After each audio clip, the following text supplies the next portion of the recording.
तर जय महाराष्ट्र विद्यार्थी मित्रांनो, पुन्हा एकदा स्वागत आहे तुमचं आपल्या यूट्यूब चॅनलवर. तर आपण या ठिकाणी इंग्लिशचा पेपर डिस्कस करणार आहोत. हा मित्रांनो सराव पेपर आहे. बोर्डाच्या परीक्षेला हा विचारण्याचे चान्सेस जास्त आहेत, म्हणून हा यूट्यूबवर अपलोड केलेला आहे. तर इंग्लिश विभाग भारती मॉडेल ॲक्टिव्हिटी शीट नंबर 4 आहे ही मित्रांनो, 80 मार्कासाठी. त्यामध्ये आज आपण हे डिस्कस करणार आहे. या ठिकाणी याचा जर तुम्हाला PDF हवा असेल तर तुम्ही आपल्या डिस्क्रिप्शनमधील लिंकवरून डाउनलोड करून घ्या, पण लगेच करू नका. व्हिडिओ पूर्ण पहा. व्हिडिओमध्ये पूर्ण क्वेश्चन पेपर डिस्कस केलेला आहे. आणि मित्रांनो, जर तुम्ही चॅनलवर नवीन आला असाल तर चॅनलला सबस्क्राईब करा. तर चला पाहूया. यामध्ये सेक्शन 1 प्रोज दिलेला आहे. प्रोज म्हणजे मित्रांनो एक्स्ट्रॅक्ट असतो एक, ते पाहू शकता तुम्ही. क्वेश्चन 1 दिलेलं आहे, read the extract and complete the activities given below.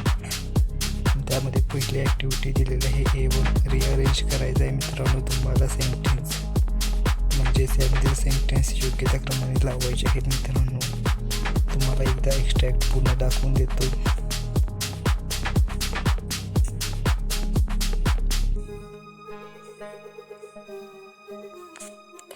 त्यानंतर मित्रांनो इथे A2 दिलेलं आहे डिस्क्राईब म्हणून.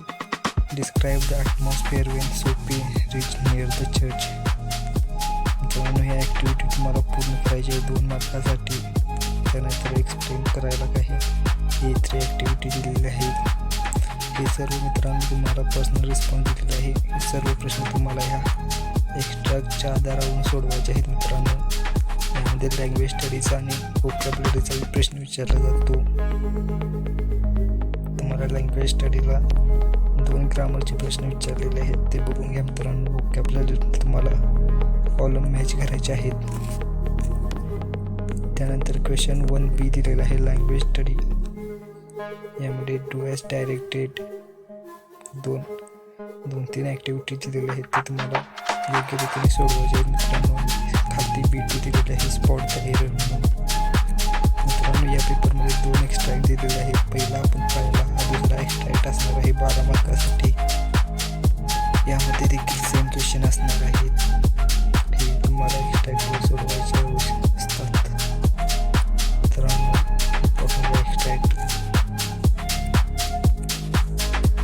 एक्स्ट्रॅक्ट म्हणजे मित्रांनो थोडक्यात उतारा असतो. तुम्हाला एक तुमच्या प्रश्नपत्रिके, एक तुमच्या पाठ्यपुस्तकातील असतो व दुसरा पाठ्यपुस्तकाबाहेरील असतो.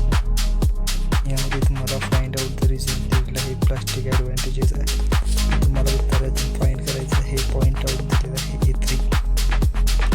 पॉईंट आउट पर्सनल रिस्पॉन्स असल्याने तुम्हाला पर्सनल रिस्पॉन्स लिहायचा आहे तुमच्या स्वतःच्या ओन लँग्वेजमध्ये. त्यानंतर ग्रामरचे 2 प्रश्न दिलेले आहेत. कॉम्प्लेक्स सेंटेन्स करायचे आहे, पास्ट परफेक्ट टेन्समध्ये याला चेंज करायचं आहे. त्यानंतर व्होकॅब्युलरी दिलेली आहे. व्होकॅब्युलरीमध्ये तुम्हाला क्वालिफाईंग वर्ड्स सर्च करायचे आहेत मित्रांनो.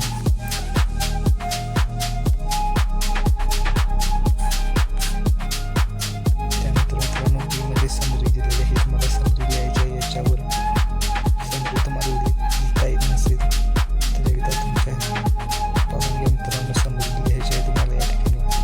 त्यानंतर माइंड मॅपिंग करायची आहे तुम्हाला मित्रांनो. त्यानंतर याच्यामध्ये सेक्शन 3 येतो पोएट्री. तर पोएट्रीमध्ये तुम्हाला कवितेवर आधारित प्रश्न विचारले जातात मित्रांनो. यामध्ये वेट कंप्लीट करायची आहे, पाहून घ्या. ही कविता तुम्हाला माहितीच आहे मित्रांनो कोणती आहे ती. कमेंटमध्ये सांगा कोणती कविता आहे ती. त्यानंतर मित्रांनो तुम्हाला जर क्वालिटीमध्ये दिसत नसेल तर PDF डाउनलोड करून घ्या. यामध्ये काही प्रश्न दिलेले आहेत थोडक्यात पाहून घ्या मित्रांनो. पोएटिक डिव्हाइसेस पर्सनल रिस्पॉन्स दिलेला आहे. यामध्ये तुम्हाला कंपोजर कविता तयार करायची आहे. ॲप्रिसिएशन स्क्रिप्ट लिहायचं आहे मित्रांनो. कविता ही तुम्हाला माहितीच आहे, साधी आणि सोपी कविता आहे मित्रांनो. याचं ॲप्रिसिएशन करायचं आहे तुम्हाला मित्रांनो. हे पॉईंट आहेत ॲप्रिसिएशनचे, याच्या आधारावर तुम्हाला ॲप्रिसिएशन करायचं आहे. त्यानंतर मित्रांनो सेक्शन 3 येतो आपला रायटिंग स्किल. रायटिंग स्किलमध्ये तुम्हाला मोठमोठे प्रश्न असतात मित्रांनो. यामध्ये अटेम्प्ट दिलेलं आहे. त्यामध्ये तुम्हाला व्हर्च्युअल मेसेज लिहायचा आहे पहिल्या प्रश्नात. यामध्ये तुम्हाला फक्त व्हर्च्युअल मेसेज लिहायचा आहे. ऑलचा प्रश्न लिहायचा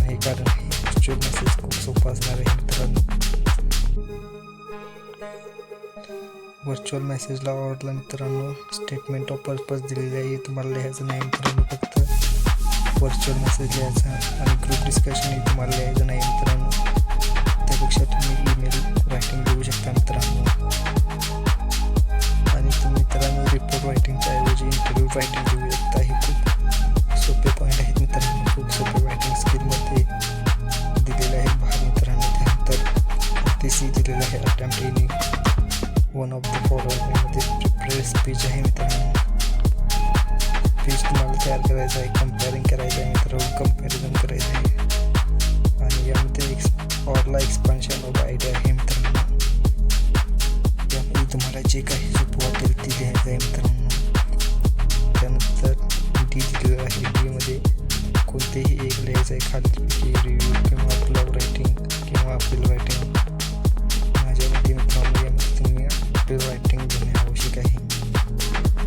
त्यानंतर मित्रांनो सेक्शन 4 येतो आपला नॉवेल मित्रांनो. तुम्हाला पाठ करून जावं लागतं, कारण यामध्ये उतारा दिलेला नसतो. फक्त तुमच्या पाठ्यपुस्तकामधील जे नॉवेलचे चॅप्टर्स असतात त्यावर प्रश्न विचारले जातात मित्रांनो. त्यामुळे तुम्हाला चॅप्टर पाठ असणे आवश्यक आहे.